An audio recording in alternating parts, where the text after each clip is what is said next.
Hi everyone, welcome to Teaching Learning with Shweta. I'm Dr. Shweta, and today I'll be discussing the Carl Rogers theory of humanism. And this is one of my personal favorites and the best theory I came across in my life as a student, my journey as a student. And now as a teacher, I enjoy teaching this theory as well.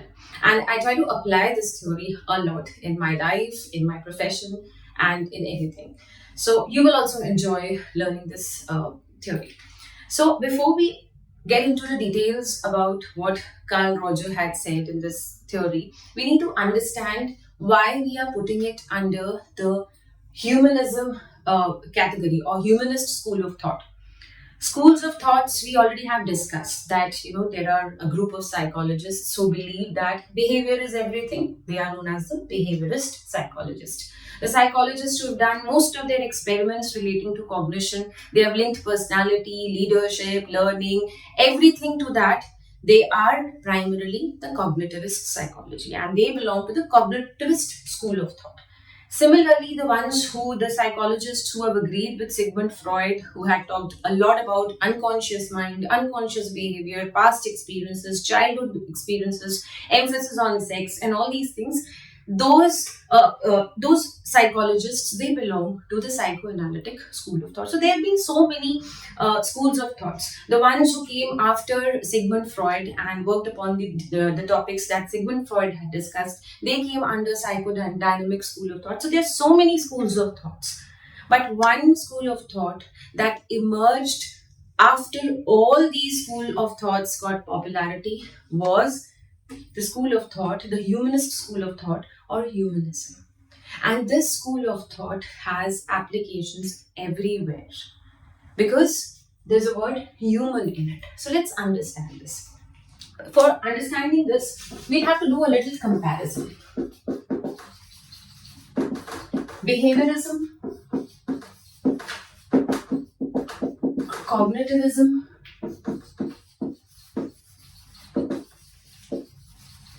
psychoanalytic approach, or psychodynamism, however you want to put it. So, humanism क्या है?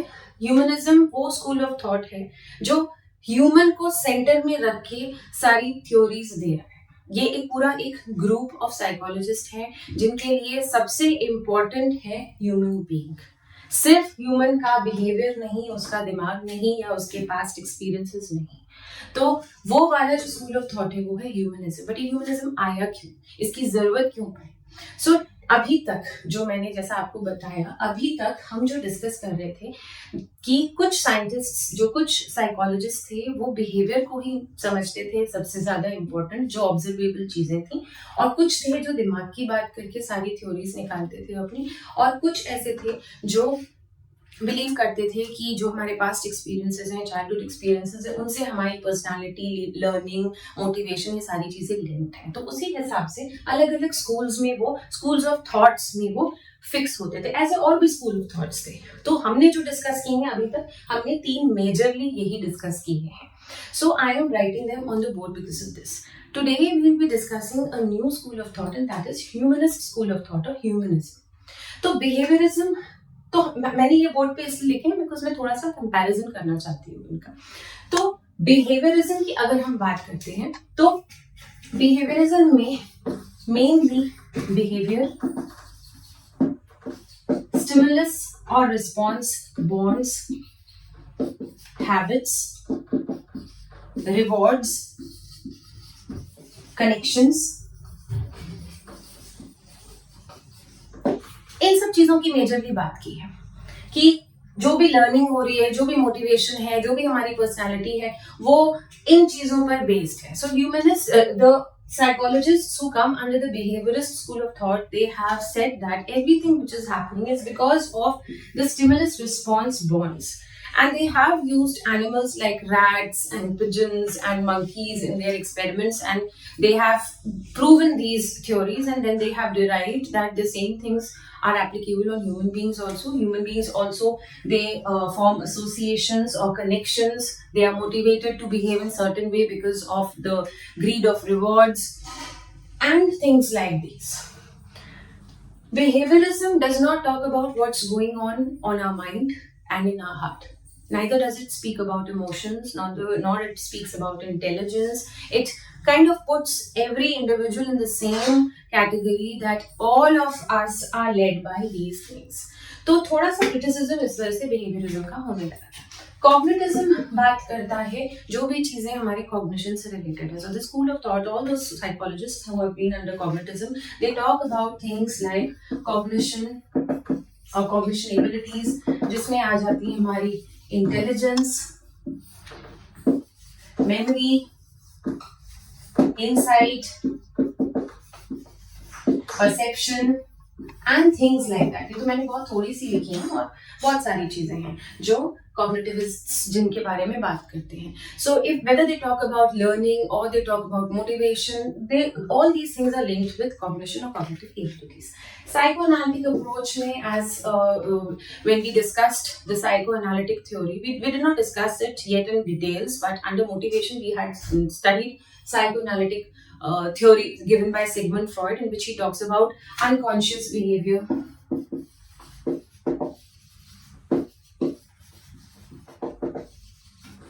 past experiences, and a lot of life instincts, death instincts, and things like that. So all the learning issues, all the behavioral problems, everything connected with the psychology of human being was either being dealt in this way or in this way or in this way. तो ऐसा लगने लगा था जैसे human being या तो एक machine है जो कि सिर्फ रिवॉर्ड और स्टिमुलस रिस्पॉन्स के बॉन्ड से ही काम करता है, उसके हिसाब से ही काम करता है, या फिर ह्यूमन बीइंग जो है वो उसको हम उसकी इंटेलिजेंस या क्रिएटिविटी या परसेप्शन के हिसाब से लेबल करते हैं. एंड इसी तरह से लर्निंग पे हम फोकस रखते हैं कि किस बच्चे का कितनी मेमोरी है, किस बच्चे की कितनी अंडरस्टैंडिंग है, कितना परसेप्शन है, उन चीज़ों के बारे में ही हम बात करते रहते हैं. या फिर हम साइकोलॉजी में बात करते हैं कि कोई प्रॉब्लमेटिक बिहेवियर है तो फिर उसके पास्ट को स्टडी करो, उसको एक केस बनाओ. सो treating human beings like a case or treating human beings like a machine or putting expectations on human beings for their intelligence and perception and cognitive abilities, this was all that was happening in psychology with regards to human beings. So either it was behavior or it was cognitive abilities or it was past experiences and many other schools of thoughts talking about different things when they are talking about psychology of a human being. But where is the human being? Aren't we human beings first and then comes our behavior and our intelligence and our past experiences and all that? Are we not sensitive humans who have emotional needs, who have emotions, whose basic need is to be happy first and then be an intelligent person? Is every human being a simple case that whose past has to be studied and treated like a case whose past childhood has to be studied and then several therapies have to be recommended? Or a human being is like a machine who's undergoing that kind of training with the help of rewards or reinforcements, and all children will learn in the same way because all of them have similar tendencies of behavior, cognition, and past experiences? Isn't it very unfair? So that is how the need of addressing a human first started coming in. And that's how humanism made its way amongst the trend of talking human being as a case or as a machine or as an individual known by his or her intelligence or cognition. There is something else that we are missing out on. A child who is studying in a school may not be doing exceptionally well because his cognitive abilities may not be very very great. एक बच्चा जो school में पढ़ रहा है हो सकता है कि वो कॉग्निटिवली बहुत ज्यादा शार्प ना हो और उसके मार्क्स अच्छे ना आते हो, तो क्या हम उसके साथ सारे ये बिहेवियरल ये सब शुरू कर दें रीइंफोर्समेंट, या क्या हम उसको एक केस की तरह ट्रीट करें और उसकी थेरेपी शुरू कर दें? क्या ये जरूरी नहीं है कि हम उसको समझें? क्या वो रिस्पेक्ट के लायक नहीं है? क्या वो इक्वल अपॉर्चुनिटीज के लायक नहीं है? वो पॉजिटिव रिगार्ड के लायक नहीं है? क्या वो ह्यूमन बीइंग नहीं है? Even if that human being has not done well cognitively, even if that human being is going through some kind of therapy as a case और उसकी कुछ हैबिट्स है, तो क्या उसके इमोशंस को, उसके रिस्पेक्ट को हम इग्नोर कर दें? So these are the issues that the psychologist start pondering over कि where is the human side to all this.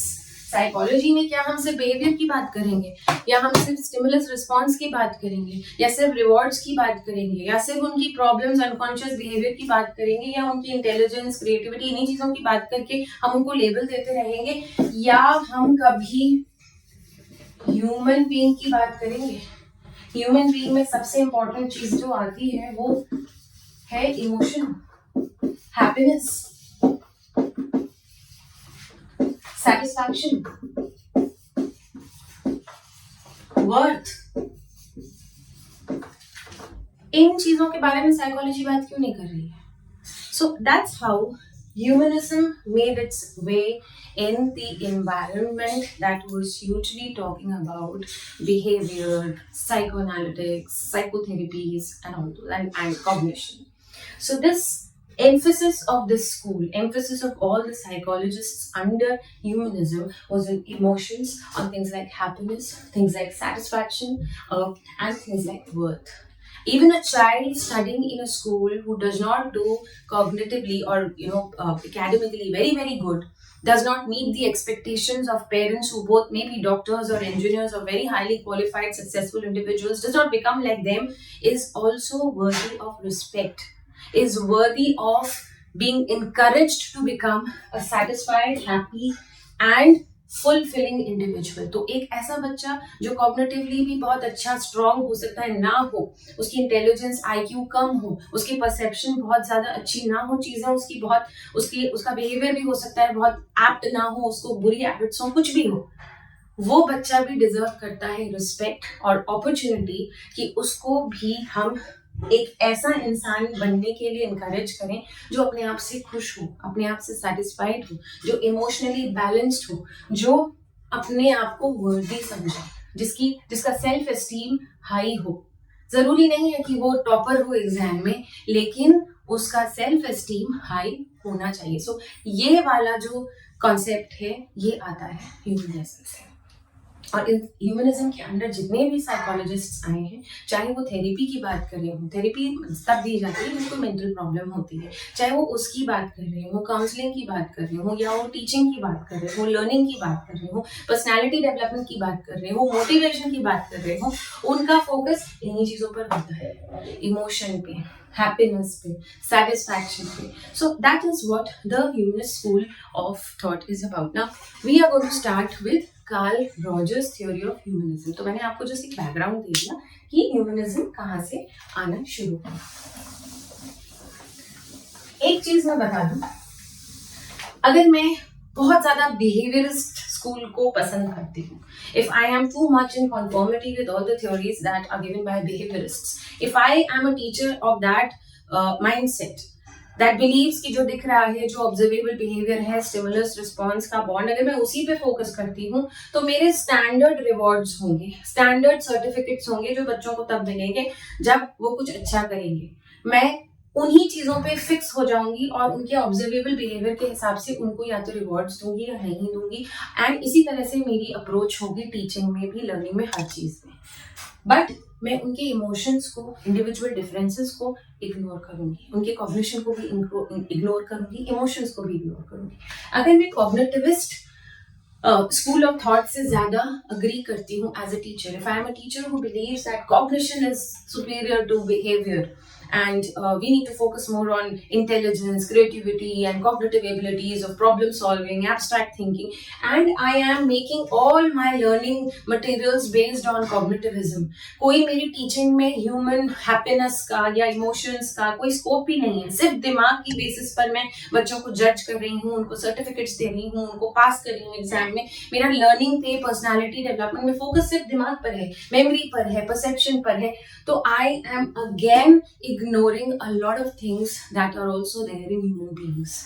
अगर मेरा फोकस सिर्फ इस पर है कि बच्चे की आदतें खराब हैं या उसको मेंटल प्रॉब्लम है या वो मेरा एक केस है और उसको साइकोथेरेपी देनी चाहिए, उसको बिठा के उसके बचपन को स्टडी करना चाहिए, तो यहाँ पे भी थोड़ा सा, although these things are required at times, and psychoanalytic approach is the basis for a lot of therapies that are given for mental problems, but still, if you look at it from the philosophical point of view, they treat humans as cases. Every individual is worthy of respect, not to be just treated as a case that needs therapy. तो अगर मैं ऐसी teacher हूँ जो इन तीनों में से rigidly believe करती हूँ, then my approach will be visible. I'm not a humanist teacher, but एक humanist टीचर जो होगी वो सबसे ज्यादा इम्पोर्टेंट रखेगी बच्चों की इमोशनल वेलबींग का ध्यान रखेगी, चाहे वो बहुत ज्यादा इंटेलिजेंट हो या ना हो, बहुत ज्यादा उनकी हैबिट्स पे, डिसिप्लिन पे, इन चीजों पे ध्यान हमें देना है एज टीचर. बट अगर वो बच्चे खुशी नहीं है तो कोई फायदा नहीं है. अगर वो बच्चा पढ़ाई में बहुत अच्छा हो गया, रिवॉर्ड्स के लालच से, पनिशमेंट अवॉइड करने के लालच से, नेगेटिव रीइंफोर्समेंट की वजह से, या फिर एम्फेसिस आपका इतना ज्यादा है एग्जाम्स पर, एज पेरेंट्स, एज टीचर्स, उसने किसी तरह एग्जाम तो पास कर लिया, but at the end of the day, if the child is feeling low, is not happy, is not satisfied with his or her life, then there is absolutely no use of any knowledge or any kind of training. The ultimate aim should be that the individual should be a fully functional person. ये मैं lecture आपको moral science का lecture नहीं दे रही हूँ, ये सारे terms जो हैं ये मैं अभी हम एक्सप्लेन करेंगे, अभी हम डिटेल्स में पढ़ेंगे इस थ्योरी में, और ये सारे टर्म्स जो हैं वो यूज किए हैं कार्ल रॉजर्स ने. So now let's come back to Carl Rogers theory.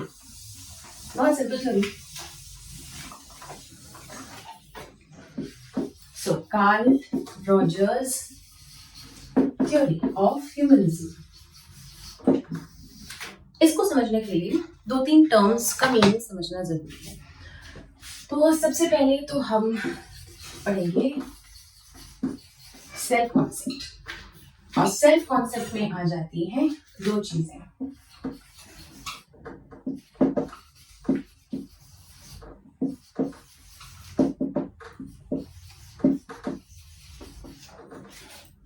फिर हमारा आता है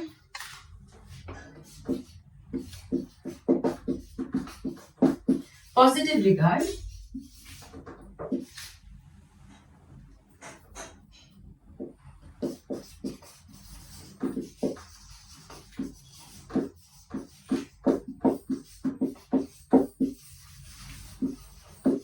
और अनकंडीशनल पॉजिटिव रिगार्ड और अनकंडीशनल पॉजिटिव रिगार्ड. ये तीन चीजों को पहले हम समझेंगे.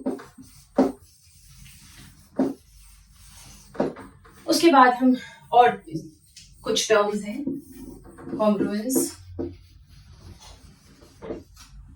incongruence. I'm just writing these words because these words, if you know the meanings of these words, तो ये थ्योरी ऐसी आपको हमेशा याद रहेगी. तो कुछ वर्ड्स हैं जो कार्ल रॉजर्स थ्योरी में आपको पता होने चाहिए. incongruence, congruence, बस दो और हैं, self actualization and fully functional person. तो ये बोर्ड पे जो मैंने टर्म्स लिखे हैं, ये सब टर्म्स आपको पता होने चाहिए, इनकी मीनिंग्स पता होने चाहिए, and that makes the entire theory. सबसे पहले हम डिस्कस करते हैं सेल्फ कॉन्सेप्ट क्या है.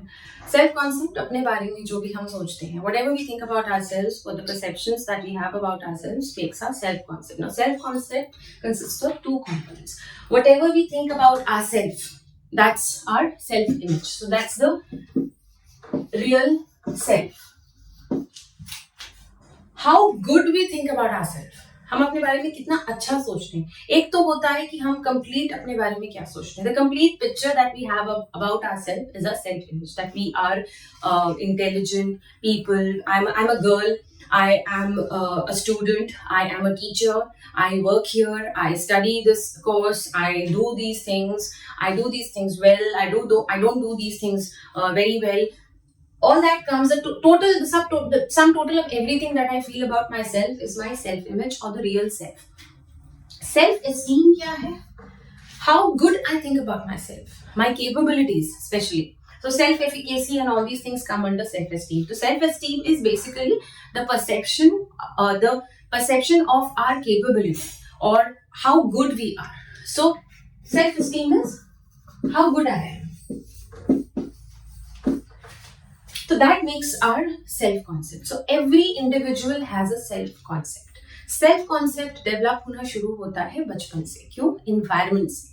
अगर बच्चे का खुद का सेल्फ कॉन्सेप्ट भी होता है बट वो शेप करता है इन्वायरमेंट. उसकी खुद की एक थिंकिंग होगी और उसकी ये भी थिंकिंग होगी कि वो कितना अच्छा है.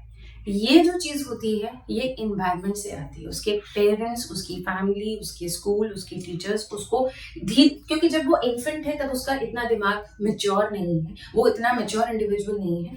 So this self concept starts shaping from what we get from outside.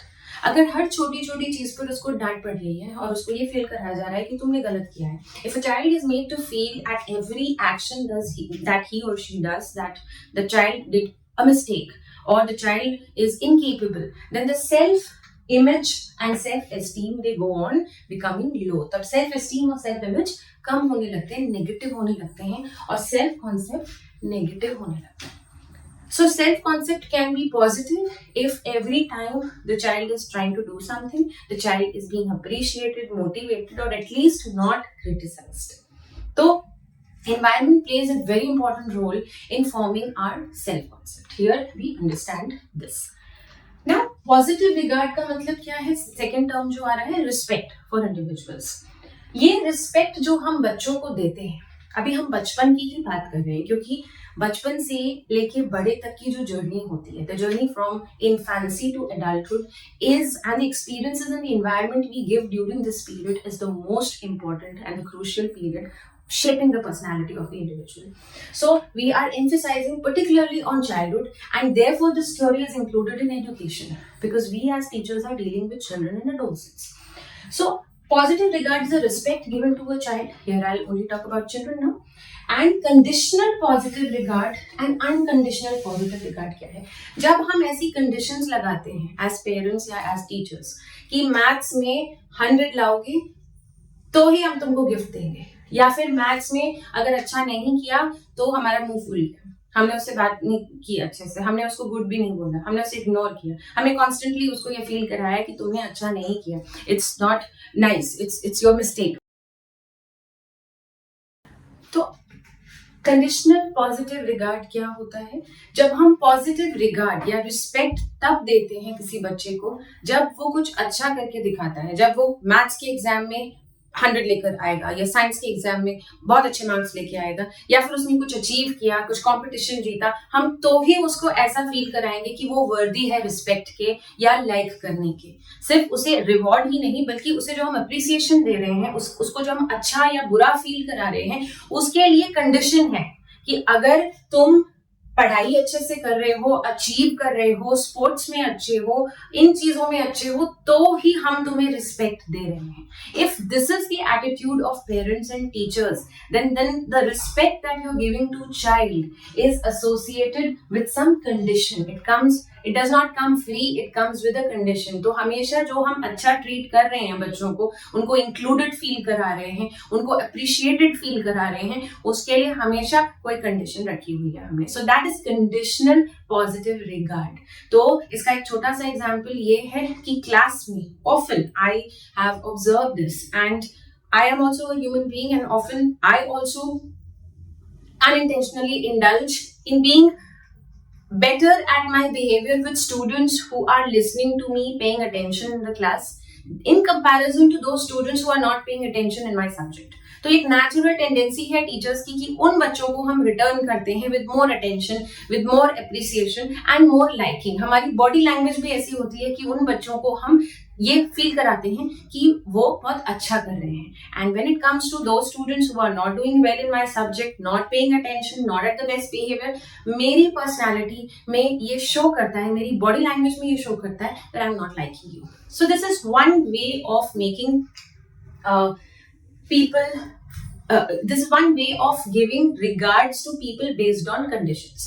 ऐसी कई बार अनइंटेंशनली पेरेंट्स भी अपने बच्चों के ऊपर एक्सपेक्टेशंस रख देते हैं और कंडीशंस रख देते हैं कि ये कई बार बोलते नहीं हैं लेकिन ये ऑब्वियस होती है that if you do well in this, if you are doing well in academics, then only I am going to like you. and that is visible in their behavior. This kind of a thing affects their self-concept. So when the positive regard comes with conditions, then whenever the child fails at something, the parent or the teacher or the caregiver does not give that child the due positive regard or due positive respect. That hampers the self concept of the child. The child's real self starts becoming negative. The self esteem starts lowering down.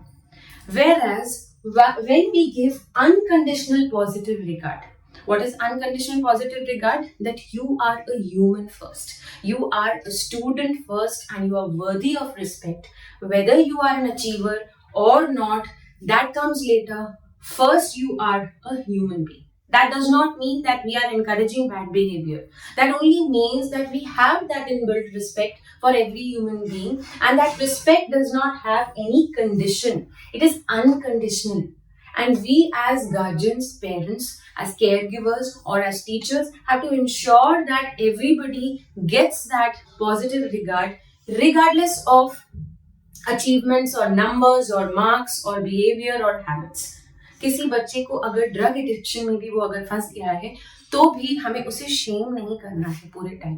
तो भी वो एक individual है जिसको हमें बाहर जरूर लाना है उस एडिक्शन से, but we have to always maintain that person is also human being. तो ये वाली जो चीजें आ रही हैं जो थोड़ी फिलोसॉफिकल है, but they should be included in the way we teach, in our body language, in our gestures, in the way we deal with students, in the way we train them, in the way we are actually evaluating them.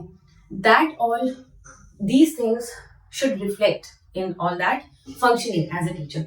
So self-concept सही बनता है अगर हम बचपन से ही बच्चों को positive regard या रिस्पेक्ट अनकंडीशनली देते हैं, किसी कंडीशन पर नहीं देते हैं. अब कॉन्ग्रुएंस और इनकॉन्ग्रुएंस क्या है? तो कॉन्ग्रुएंस इनकॉन्ग्रुएंस समझने के लिए I have to rub this a bit. Let's understand. पहले तो हम जब हमने सेल्फ कॉन्सेप्ट की बात की थी तो उसी से रिलेटेड एक ये कॉन्सेप्ट है. एक होता है हमारा रियल सेल्फ और एक होता है हमारा आइडियल सेल्फ. इसको मैं एक एग्जाम्पल से समझाऊंगी. Everybody has a real self that I discussed, develops from childhood. It's the self-concept, it's the self-image, it's the esteem that we associate with ourselves, it's the thinking, a perception, understanding of ourselves. मेरी खुद की जो understanding है अपने बारे में वो है मेरी self-image या मेरा real self कि मैं इसमें अच्छा हूँ, इसमें अच्छी नहीं हूँ, मैं अच्छी दिखती हूँ, नहीं दिखती हूँ, मेरी body के ये features मुझे पसंद नहीं है. All that comes under our real self. लेकिन जब वो बच्चा बड़ा होने लगता है, स्कूल जाता है, सोसाइटी में जाता है, तो इंटेंशनली अनइंटेंशनली उससे कुछ एक्सपेक्टेशंस जुड़ जाती हैं. Parents start saying this to the students that you have to become this when you grow up. You have to earn money when you grow up. You have to be successful. You have to do well in sports. You have to do well in this creative writing competition. You have to win this poster competition. You have to do this. You have to do that. Look at this child. अपने पड़ोसी को देखो कितना अच्छा कर रहा है. All these things we go on filling in the minds of children, and that is when they also start expecting कि हमें वो बनना है. तो एक आइडियल सेल्फ उनका बनने लगता है जो हो सकता है वो खुद जो अपने बारे में सोचते हो उससे अलग हो. तो this is a problematic situation. अगर हमने बच्चे को ऐसी अपब्रिंगिंग दी है या ऐसा एनवायरनमेंट स्कूल में एज टीचर्स दिया है कि there is not much difference between what the child thinks the child can do और is doing and what the child wants to do. ये जो वांट्स टू डू है ये हमारी पेरेंट्स की एक्सपेक्टेशंस और टीचर्स की एक्सपेक्टेशन से कई बार कुछ ज्यादा ही हाईफाई हो जाता है. आपको यूपीएससी क्लियर करना है. That is what the child also starts believing कि एक दिन वो यूपीएससी क्लियर करेगा. But the child real self says I am not good at studies, I am not intelligent enough, मेरा आईक्यू इतना नहीं है या मुझे इंटरेस्ट भी नहीं है उसमें. So there will be a gap between real self और आइडियल सेल्फ. और एक दूसरे तरह का गैप में डिस्कस करती हूँ. There is a child who is good at singing, but every time and wants to become a singer. Okay? The child is good at singing, उसमें singing की capability है, and उसका ideal self कहता है कि एक दिन वो एक बहुत बड़ा singer बनना चाहती है. But every time that child tries to sing, the parents or the teachers shame that child. अच्छा नहीं गाया तुमने, तुम बिल्कुल अच्छा नहीं कर सकते, तुमको मैं बिल्कुल नहीं अपॉर्चुनिटी दूंगा या दूंगी टू प्रैक्टिस या to go for a tuition. तो इस तरह से उसका जो सेल्फ इमेज, रियल इमेज और आइडियल सेल्फ में गैप बढ़ने लगेगा, जो कि नहीं बढ़ता अगर उसे इनकरेजमेंट मिलता, उसे unconditional positive regard, respect, acknowledgement, recognition मिलता, तो ये गैप कम होता. So that kind of a situation when the gap is too much is called incongruence. ये जितना गैप ज्यादा होगा उतना इसका मतलब है कि उसको पॉजिटिव रिगार्ड नहीं दिया गया है, उसको क्रिटिसिज्म मिली है, उसको डिस्करेजमेंट मिला है, इसीलिए वो जो अपने बारे में सोचता है और जो वो बनना चाहता है, करना चाहता है, उसके बीच का गैप बहुत बड़ा हो गया और इस वजह से वो कॉन्ग्रुएंट नहीं है, खुश नहीं है अपने आप से. That is called incongruence. तो हमने ये देखा कि इनकॉन्ग्रुएंस एक इंसान में तब आती है जब उसकी एक्सपेक्टेशंस और उसका रियलिटी और उसका जो परसेप्शन है अपने बारे में वो मिसमैच होता है. तो सबसे इंपॉर्टेंट यहाँ पे आ रहा है environment. So the environment should be such that there is congruence between the real self and the ideal self. What the individual thinks or perceives about himself or herself has to coincide or be at least near to what the individual aspires to become, or is what the individual thinks is the ideal self. Now this ideal self can be the individual's own or expectations of the parents or teachers, whatever it is. Even the real self can be something as a gift of the parents. The parents अगर उसको बहुत अच्छा feel करा रहे हैं, उसको enthusiastically encourage कर रहे हैं, तो उसका real self, उसका confidence, उसका self esteem हाई होगा और ideal self की वो पास जाएगा, जो भी वो अचीव करना चाहता है. और अगर एनवायरनमेंट इस तरह का है कि उसका आइडियल सेल्फ भी बहुत ज्यादा हाई है, आपको ये बनना है, वो बनना है, ये प्रेशर्स हमने उसके ऊपर डाले हुए हैं, लेकिन एट द सेम टाइम उसको हम ये फील करा रहे हैं कि तुम में वो काबिलियत नहीं है, तुमको और करना पड़ेगा, तो इसका मतलब हम अगेन इन दोनों को पुश कर रहे हैं. So our environment is affecting this and is also affecting the gap. Environment decide करता है कि बच्चा अपने बारे में कैसा सोचता है. एनवायरनमेंट ये भी डिसाइड करता है कि उसकी एक्सपेक्टेशंस या वो क्या बनना चाहता है उसको भी इफेक्ट करता है, और इन दोनों के बीच का गैप क्या है उसको भी इफेक्ट कर सकता है. तो एक पेरेंट हो सकता है जानता हो कि उसका बच्चा जो है, या एक टीचर को पता हो कि उसकी क्लास में एक स्टूडेंट है, that student is capable of playing sports very well.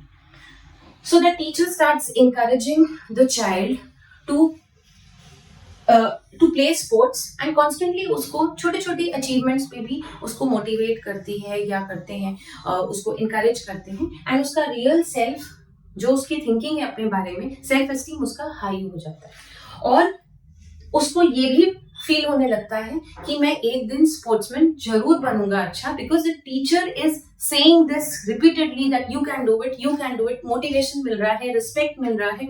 मैं अगर किसी दिन अच्छा नहीं करता हूं तो भी टीचर मुझे कहती है कोई बात नहीं, next you will be able to do. So what is the teacher doing? The teacher is forming a good real self, forming a good ideal self, because the child is now believing that the child will become a good sportsman, and hence the teacher is reducing the difference between the two and the gap between the two, and the child's real self is getting closer to the ideal self. तो जो real self है और जो ideal self है वो उसका gap कम होता गया, और ये काम टीचर ने इसको फैसिलिटेट किया. So this condition is called congruence. तो कॉन्ग्रुएंस कब आती है? जब बच्चे का सेल्फ कॉन्सेप्ट ढंग से डेवलप हुआ होता है, और जो वो आइडियल सेल्फ, जो उसकी एक्सपेक्टेशंस हैं, वो उसकी एबिलिटीज के हिसाब से हम डेवलप करवाते हैं और या फैसिलिटेट करते हैं, और जो गैप है उसकी खुद की अंडरस्टैंडिंग में कि वो कैसा इंडिविजुअल है और जो वो चाहता है लाइफ में करना फ्यूचर में, वो दोनों का गैप जब कम होता है, then that is a state of congruence which can be achieved only if the parent or the teacher is giving unconditional positive regard. So what do we mean by this? Why did we discuss this? Because we only wanted to conclude here that unconditional positive regard, respecting a child, encouraging, motivating, appreciating a child, even if there is sometimes a failure, and not making the child too conscious of failures, over criticizing the children, not doing all this results in maintaining the self-esteem of the child and bringing him closer to his or her goals or the ideal self. So when the child is closer to the goals and the belief that he or she can achieve them, that is the state of congruence which can be attained only when the environment gives unconditional positive regard. Because as students, we will fail. As students, we will make errors. And if somebody is constantly shaming us for those errors, then we get distant from our ideal self. तो unconditional यहाँ पे हमने discuss किया self concept और unconditional positive regard, conditional positive regard. Conditional positive regard से congruence कम होती है, गैप बढ़ता है. अनकंडीशनल पॉजिटिव रिगार्ड से कॉन्ग्रुएंस बढ़ती है, गैप कम होता है. So this is a better state than this. तो इस गैप को हमें कम करना है of real self and ideal self. पहले तो रियल सेल्फ भी सही बनाना है बच्चे का, और जो उसका आइडियल सेल्फ है वो भी सही बनाना है. अब उसके अंदर अगर बिल्कुल कैपेबिलिटी है ही नहीं और आइडियल सेल्फ आपने बहुत हाई फाई उसका एक्सपेक्टेशंस बनवा दी, तो भी there will be a problem of incongruence. A lot of people, a lot of parents pressure their children when they don't have the abilities to do something that they don't have it in themselves. वो उसको उस कामों के लिए pressure करते हैं, तुम्हें pilot बनना है, भले उसमें वो एबिलिटी ना हो, उसे हाइट से डर लगता है, लेकिन आपको पायलट बनना है. अपने आइडियल सेल्फ उसका इतना बड़ा सा बना दिया क्योंकि घर में सब पायलट्स हैं. तो उसका रियल सेल्फ जो उसको पता है कि उसको हाइट से डर लगता है, उसका सेल्फ स्टीम वैसे ही कम है, तो तब भी ये डिफरेंस बढ़ेगा. तो चाहे आप इसके लिए या इसके लिए unconditional positive regard दे रहे हैं, your job as a teacher and as a parent is to reduce this gap. तो प्रॉब्लम रियल सेल्फ में भी हो सकती है, प्रॉब्लम आइडियल सेल्फ में भी हो सकती है. You have to cater to both as teachers. So now we come to the discussion of self-actualization.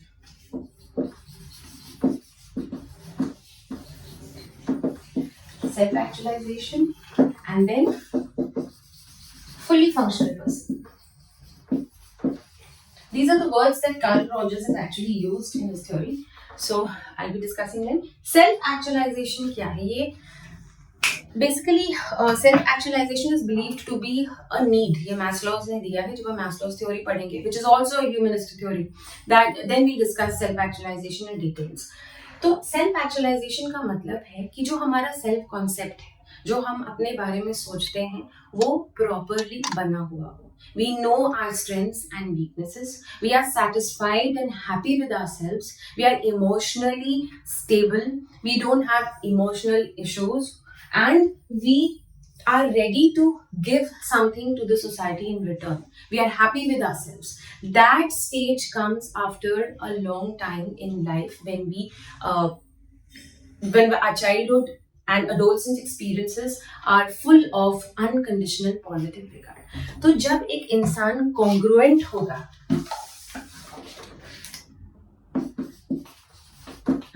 जब वो अपने आप से उसका जो रियल सेल्फ है और आइडियल सेल्फ, उसका कॉन्ग्रुएंसी है, उसके रियल सेल्फ और आइडियल सेल्फ में ज्यादा गैप नहीं है, और वो खुश है अपने आप से, उसका सेल्फ कॉन्सेप्ट भी सही है.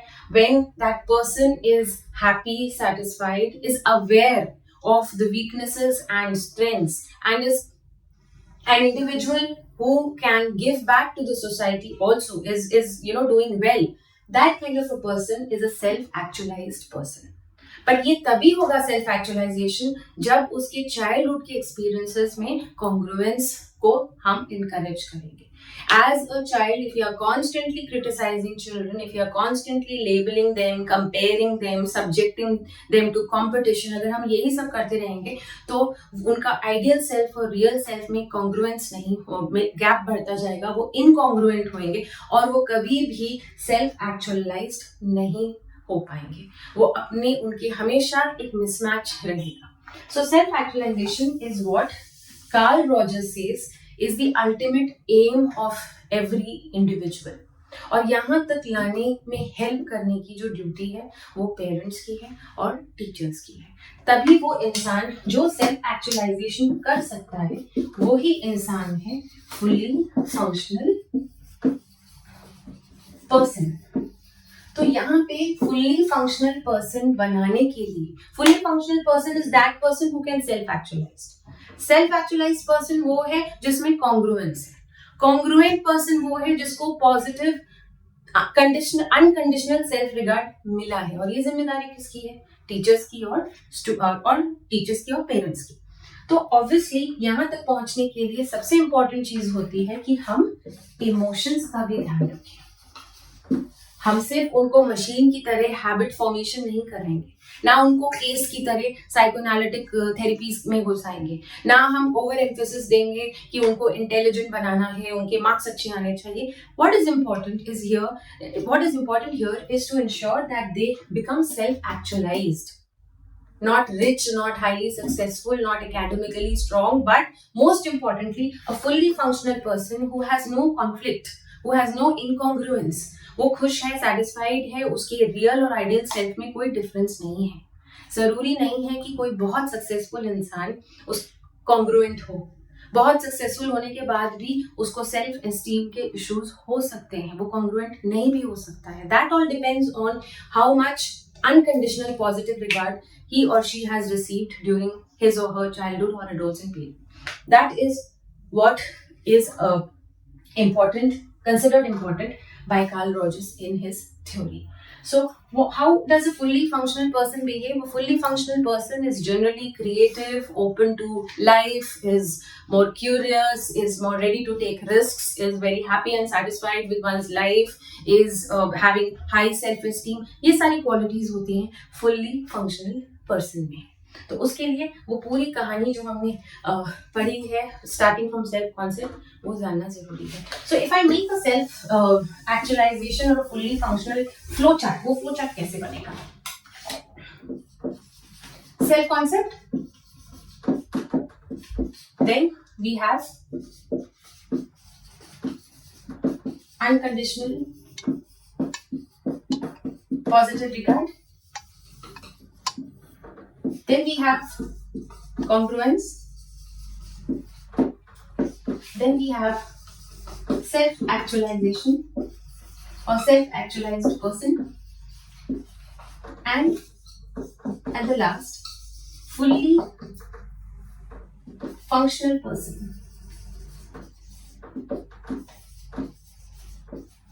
तो ये फ्लो चार्ट हम बना सकते हैं कि जब उसका सेल्फ कॉन्सेप्ट फॉर्म हो रहा है चाइल्डहुड में, हम उस सेल्फ कॉन्सेप्ट में जो दो चीजें आती है उसकी जो रियल सेल्फ है उसको हम पॉजिटिवली डेवलप करें. ऐसा भी ना हम उसके दिमाग में घुसाएं कि वो सारे काम करे जो उसमें एबिलिटीज ही नहीं है, और ऐसा भी ना हम उसे कहें कि हर चीज में उसको क्रिटिसाइज करें और उसे ये फील कराएं कि आप केपेबल नहीं हो. So self concept it is shaped primarily during childhood. So it is a responsibility of teachers and parents to ensure that the self concept is not going in the negative direction, the self esteem is not low. So if the self concept is shaping in a proper way, then that means that can be done by conditional positive regard, accepting that the child is first a human who deserves respect. Just because the child is not performing well in academics, so the child is not meeting your expectation, that doesn't mean that the child is not worthy of respect. That you start excluding that child from everything, or you start even your body language, your gestures and your behavior starts changing for that child. So unconditional positive regard, the self concept depends on unconditional positive regard. If unconditional positive regard is there, that leads to congruence. No gap, not much gap between, or very less gap between the real self and ideal self, and that person will become a self-actualized person who will have a high self-esteem, good sound knowledge of one's own strength and weakness, or will be a self-aware person and will be fully functioning in life, will be doing to the best of his or her potentialities or capabilities. सब अच्छा करेगा वो life में, successful रहेगा, खुश रहेगा, satisfied रहेगा, उसमें कोई कॉन्फ्लिक्ट्स नहीं होगी, वो ओपन टू एक्सपीरियंस रहेगा अगर ये सारी चीजें रहती हैं. बट अगर सेल्फ कॉन्सेप्ट नेगेटिव बन रहा है बचपन से, क्यों बन रहा है? क्योंकि जो हम कंडीशंस लगा रहे हैं, ये करोगे, ये करने वाले बच्चे अच्छे हैं, ऐसा देखो, पड़ोसी को देखो, उसने तो उसके तो मैथ्स में इतने अच्छे आ गए, उसके तो हिंदी में इतने अच्छे आ गए. तो इस तरह की जब हम कंडीशंस लगाते हैं कि आप वर्दी ऑफ रिस्पेक्ट हो जब आप ये करो, तो इसका मतलब कंडीशनल पॉजिटिव रिगार्ड है. तो नेगेटिव सेल्फ कॉन्सेप्ट इस वजह से बनना शुरू होता है, जिसकी वजह से इनकॉन्ग्रुएंस आने लगती है, जिसकी वजह से सेल्फ एक्चुअलाइज नहीं होता है वो इंसान एंड not fully functional होता है लाइफ में. So this is what Carl Rogers has discussed. So what are the educational implications of this theory now? So यहाँ पे हमने देखा कि we are not only talking about marks or performance or habits. We are talking about respect of a student, a learner, a human, regardless of conditions. So the educational implications इसके क्या निकल के आ रहे हैं? पहला implication होना चाहिए कि in your classroom everybody is worthy of respect. Your behavior should be same with everyone regardless of performance. We as teachers often have this tendency, and that's a natural and very common tendency, to be nicer to those students who are paying attention to us or who are doing well in class. And the ones who are creating a little difficult situation for us, we tend to reciprocate with a little bit of harshness. That has to be checked because constantly the self-concept is being affected. So, unconditional, everybody in your class will not have the same abilities.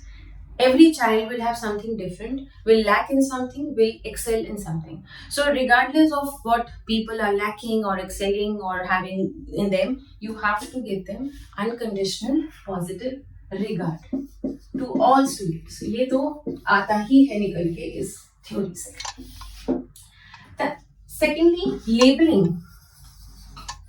बहुत ज्यादा हम label करते हैं, good student, bad student, call that any good student from that class. ये हम अक्सर use करते हैं as teachers. This is not a very correct way of labeling students. Stop using adjectives for them. Even in the report cards, we often see poor, above average, below average, these words being used. Stop using these words because human being is above these categories or above these labels.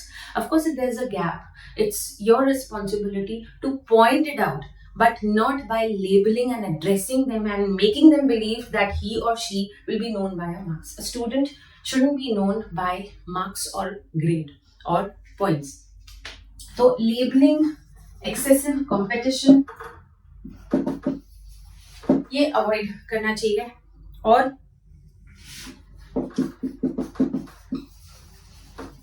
हमें कोशिश करनी चाहिए कि हर बच्चे के अंदर उसकी जो सेल्फ कॉन्सेप्ट है उसमें अनरियलिस्टिक भी कुछ नहीं आना चाहिए कि वो अपने आप को कुछ ऐसा सोचने लगे जो वो एक्चुअल में नहीं है, और नेगेटिव भी ना सोचे. उसका जो एक्चुअल सेल्फ है वो उससे आपका काम है एज अ पेरेंट और एज अ टीचर उसको वो रियलाइज कराना.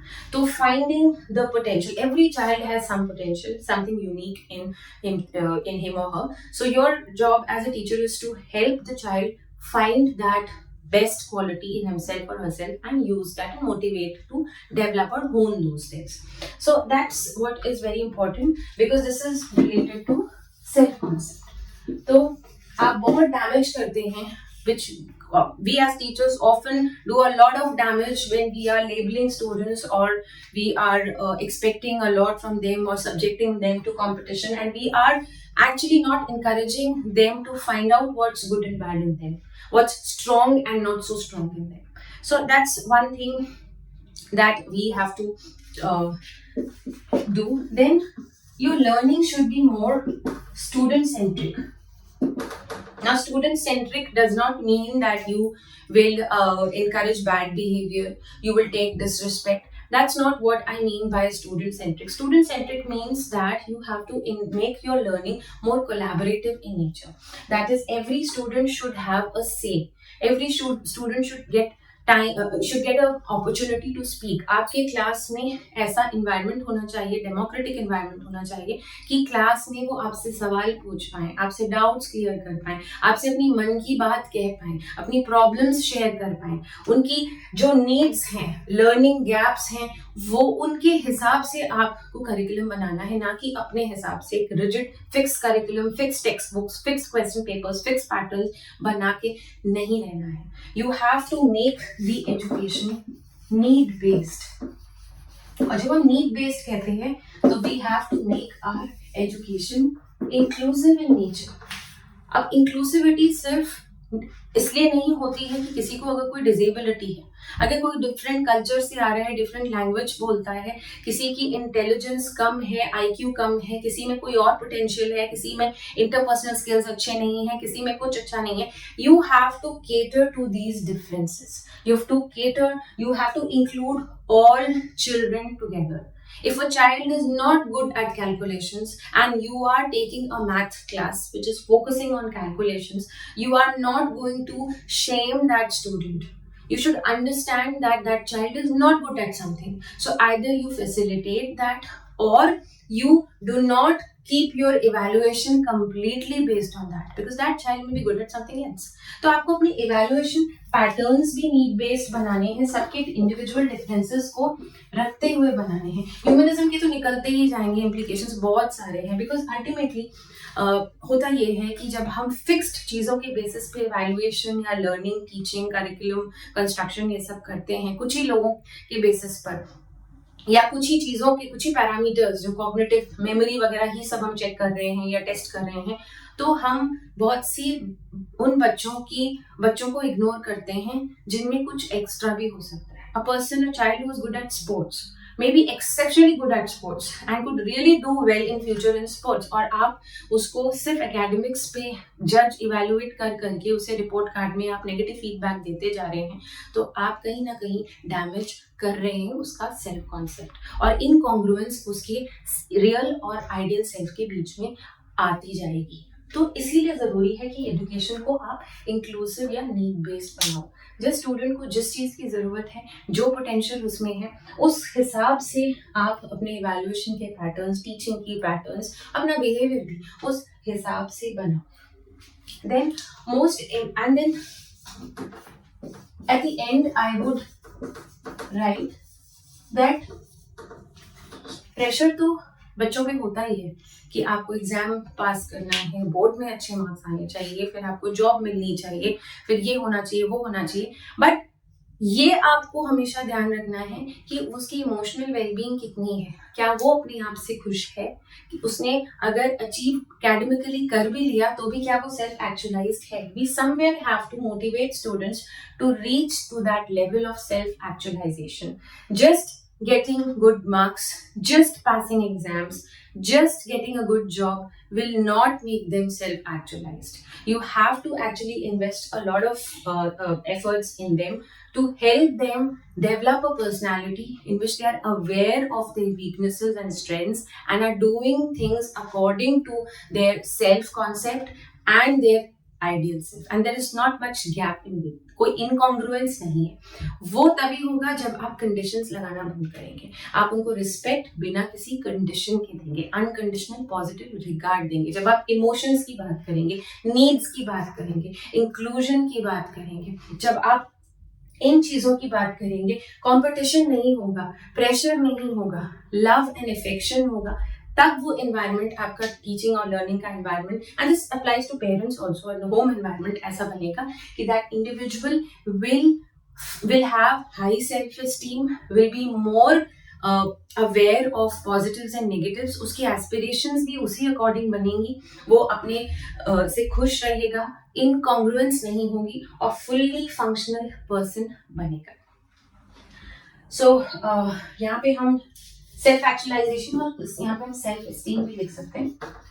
तो एज टीचर्स हमें सेल्फ एस्टीम या सेल्फ कॉन्सेप्ट फॉर्मेशन में बहुत ध्यान देना पड़ता है। छोटी छोटी सी जो चीजें होती हैं वो सेल्फ एस्टीम को हर्ट कर सकती हैं। बच्चे ने आपने होमवर्क दिया, एक ड्राइंग बनानी है और उसकी ड्राइंग उतनी अच्छी नहीं है, किसी बच्चे की हो सकता है अच्छी हो, उसकी ना हो। So as a teacher, if you are given a drawing assignment as homework, so maybe a child is good at drawing and another child is not so good at drawing, but the child wants to become a painter and that child puts in a lot of effort and gives you that painting, and you compare that painting with another children's painting and give that child a lower grade, or you verbally do not give a very encouraging response, तो उससे क्या होगा, उसका self concept कम होता जाएगा, negative बनता जाएगा, self esteem कम होती जाएगी और उसका जो आइडियल सेल्फ है कि वो पेंटर बनना चाहता है उससे वो दूर होता जाएगा, क्योंकि मैम ने ऐसा कह दिया, सर ने ऐसा कह दिया, तो आप उसको इनकॉन्ग्रुएंस की तरफ ला रहे हो। Instead of that, if you encourage that child, झूठी तारीफ की बात नहीं हो रही है यहाँ पे, but if you do not shame that child, if you do not label that child with one grade or one, a lower grade, and you appreciate and acknowledge that child and only give suggestions, in those ways if you facilitate an improvement, then maybe the child goes towards congruence। तो ये एक example है कि किस तरह से हम छोटी छोटी चीज़ों से सेल्फ एस्टीम को कई बार डैमेज कर देते हैं बच्चों के, और ये बहुत ज़रूरी है। So all these things, emotions, self esteem, self actualization, happiness, satisfaction with life, ये सारी चीज़ें जो हैं, जो हमें बहुत फिलोसफिकल लगती हैं, ये वाली चीज़ें जो साइकोलॉजी में ऐड की थी वो ह्यूमनिस्ट साइकोलॉजिस्ट ने की थी। कि बिहेवियर की तो हम बाद में बात करेंगे, हैबिट्स फॉर्मेशन की हम बाद में बात करेंगे, स्टिमुलस रिस्पॉन्स की तो हम बाद में बात करेंगे, पहले आप ये बताओ कि वो इंसान खुश भी है, क्या उसके इमोशंस का ध्यान रखा जा रहा है, क्या वो जिस कॉग्निशन की बात भी हम बाद में करेंगे, इंटेलिजेंस की बात भी हम बाद में करेंगे, मेमोरी भी उसकी हम बाद में टेस्ट करेंगे, वो उसकी मेंटल हेल्थ की भी इश्यूज के बारे में बाद में बात करेंगे, बट क्या वो एक खुश इंसान है, क्या वो मेंटली कॉन्ग्रुएंस में है?